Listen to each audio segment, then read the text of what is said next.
নমস্কার, কেমন আছেন সবাই? আশা করি ভালো আছেন, সুস্থ আছেন। আমরাও সবাই ভালো আছি।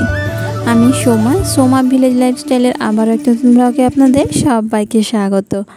আর এখন বাজে সকাল 8টা। এখন থেকেই আপনাদের সাথে নিয়ে আজকের ব্লগটা শুরু করছি। আর অনুরোধ রইল পুরো ব্লগটা দেখার জন্য। আর ওই তো বললাম এখন সকাল 8টা। তো এই মাত্র আমি ঘুম থেকে উঠেছি, কারণ আজকে আমি বাবার বাড়িতে আছি। আর বাবার বাড়িতে থাকলে না সকাল সকাল ঘুম থেকে উঠতে হয় না। শ্বশুর বাড়িতে থাকলে আমি প্রায় 5:30টার সময় ঘুম থেকে উঠে পড়ি। এই দুদিন আমার পুরো রেস্ট, মানে সকালে ঘুম থেকে ওঠার কোনো চান্সই নেই।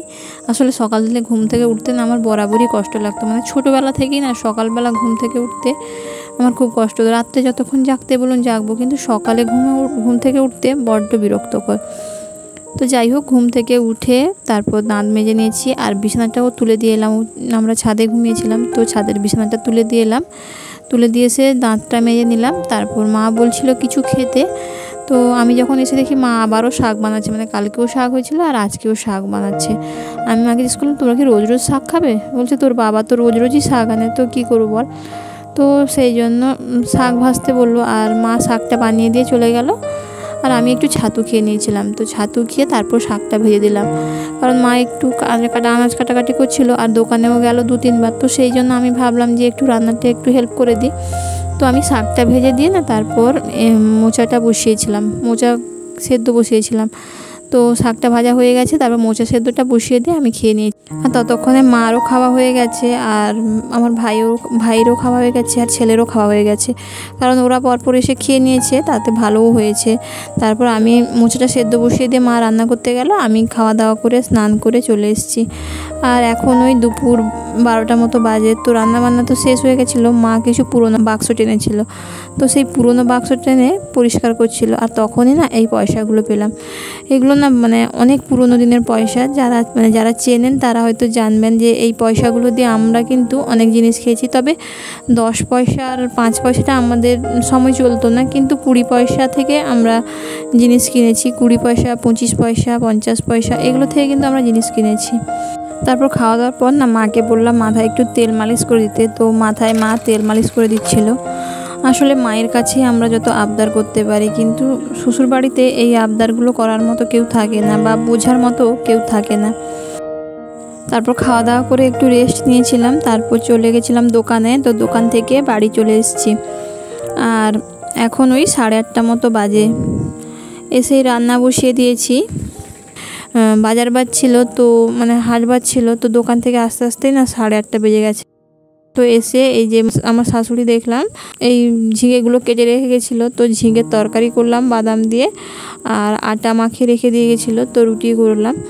রুটি আর তরকারিটা আমার হয়ে গেলে তারপর আমি একটু ঘরটা গোছাবো, কারণ ঘরটা যেভাবে অগোছালো হয়ে পড়ে আছে। তারপর আমি যে গেছিলাম ওই চাদর মশাই সব ধুয়ে দিয়েই গেছিলাম সেদিনকে। তো সেগুলো পাতাতে হবে, সেগুলো পাতানো হয়নি। তো ওগুলো পাতাতে হবে, তো ওগুলোকে নিয়ে এসে পাতাবো। আর তারপর আমি যেদিনকে বাবার বাড়ি গেছিলাম না, সেদিনকেই আমি বাজার করে এনেছিলাম কিছু। তো বাজারগুলো না ওইভাবেই পড়ে আছে, তো ওগুলোকেও গোছাতে হবে। মানে বাজারগুলো ছিল ব্যাগের মধ্যে, আর আমার ছেলে বিছানার মধ্যে রেখে দিয়ে চলে গেছে ঢেলে দিয়ে ব্যাগটা নিয়ে। তো সেই জন্য অনেক কিছুই গোছানোর আছে। আর আপনাদের সঙ্গে কথা বলতে বলতে রুটিটা অনেকটাই হয়ে এসছে, আর কয়েকটা রুটি বাকি।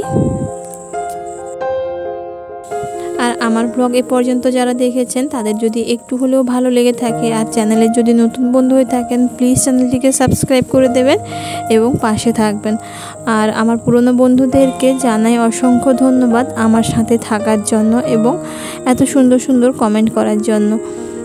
তো রুটিগুলো বেলা হয়ে গেছে, তারপর রুটিগুলো ভেজে নিচ্ছি। দেখুন কি সুন্দর রুটিগুলো ফুলে উঠছে। তো এরকম ফোলা ফোলা রুটি না হলে না আমার আবার খেতেও ভালো লাগে না, আর দিতেও না ভালো লাগে না। এই যে বলছিলাম না ঘরের মধ্যে কি অবস্থা, দেখুন ঘরের মধ্যে কি অবস্থা, কত যে জিনিস পড়ে আছে খাটের উপর তার ঠিক নেই। তো সেগুলোকে একটা জায়গায় গুছিয়ে রেখেছি, মানে আর মশলাপাতিগুলোকে না ঢালার টাইম হয়নি।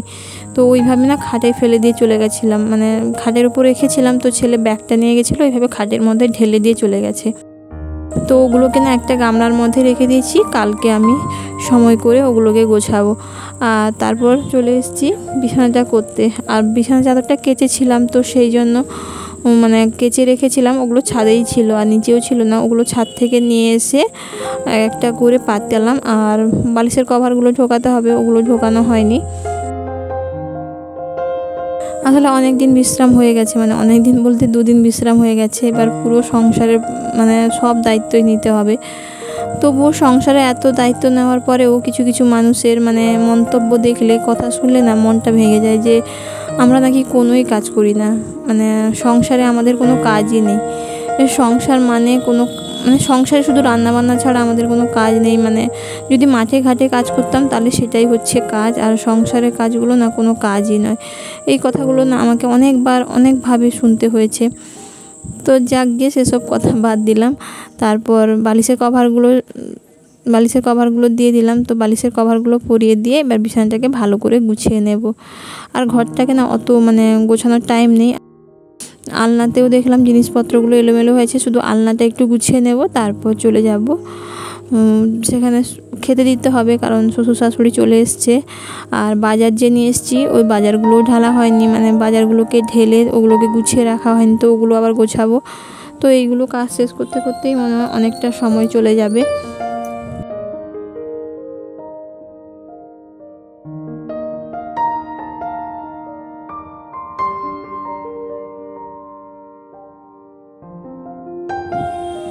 দেখুন বালিশের কভারগুলো পরিয়ে দিয়েছি, তারপর বিছানাটাকে ঠিকঠাক করে রেখে দিলাম। তারপর চলে এসেছি আলনাটা গুছাবো বলে।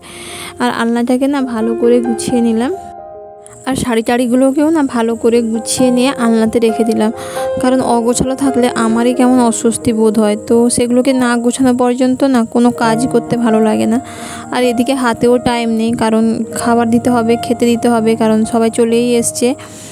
তো এখন প্রায় 10টা মতো বেজে গেছে। আর বাকি যেটা আছে ঘরের মধ্যে ওটা আমি কালকে গোছাবো, কারণ আজকে আর টাইম হবে না। বলতে বলতে প্রায় 10টা বেজে গেছে। তো ওদেরকে খেতে দিয়ে আসতে হবে, কারণ ওনারা খাবার জন্য বলছেন, খেতে দেওয়ার জন্য। তো ওনাদেরকে খেতে দিয়ে এসে তারপর বাকি কাজটা আবার করব, মানে বাকি সবজিপাতিগুলোকে গোছাবো। তো আলনাটা গুছিয়ে নিয়ে ওনাদেরকে খেতে দিয়ে আসতে হবে।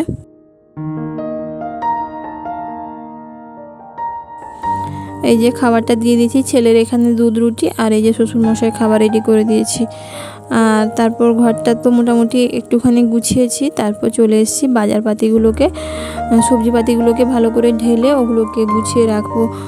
আর এখানে খুব বেশি সবজি দেখিনি, মানে খুব বেশি সবজি আনেনি, কারণ সবজি একটু ছিল। তো আবার মাঝখানে 2 দিন না যেতে যেতে আবার বাজার, তো ওই জন্যই অল্প করেই সবজি এনেছে। আর এখানে ঢ্যাঁড়স ছিল, কুঁদুরি ছিল, তারপর আলু, পেঁয়াজ, কুমড়ো, পেঁপে, আর কিছু ডাঁটাও ছিল। তো ডাঁটা ছিল আর কলমি শাক ছিল, ওটা বাইরে রেখে দিয়ে এসেছি। এগুলোকে ফ্রিজের মধ্যে ঢোকাবো। তো আমি কি করি বলুন তো, সমস্ত সবজিগুলোকে আলাদা আলাদা করে প্যাকেট করে মানে এরকম পলিথিনের মধ্যে রেখে তারপর এরকম বেঁধে রেখে দিই, তাতে সবজিটা অনেকদিন ভালো থাকে। তো ওইভাবেই আমি করে রাখি। তো সবজিগুলোকে ভালো করে সব গুছিয়ে নিয়েছি। আর এই পেঁপেটাকে এমনিই রেখে দিলাম, পেঁপে আর কুমড়োটাকে তো এমনি রেখে দিয়ে তারপর ওই জায়গাটা আমি ঝাঁট দিয়ে দিলাম। আর ঘরটাও না মনে হয় ঝাঁট পড়েনি, তো ওই জন্য ঘরটাকেও ভালো করে ঝাঁট দিয়ে দিলাম। আর ওই যে গামলা দেখছেন, ওই গামলার মধ্যেই কিন্তু সমস্ত বাজারগুলো তুলে রেখেছি। তো কালকে সময় করে ওগুলোকে গুছিয়ে দেব। আর আজকের ব্লগটা আর বড় করব না, এ পর্যন্তই থাকলো। এগুলো কাজ শেষ করে তারপর আমি খেতে বসে যাব। তো সবাই ভালো থাকবেন, সুস্থ থাকবেন, দেখা হবে নেক্সট ভিডিওতে।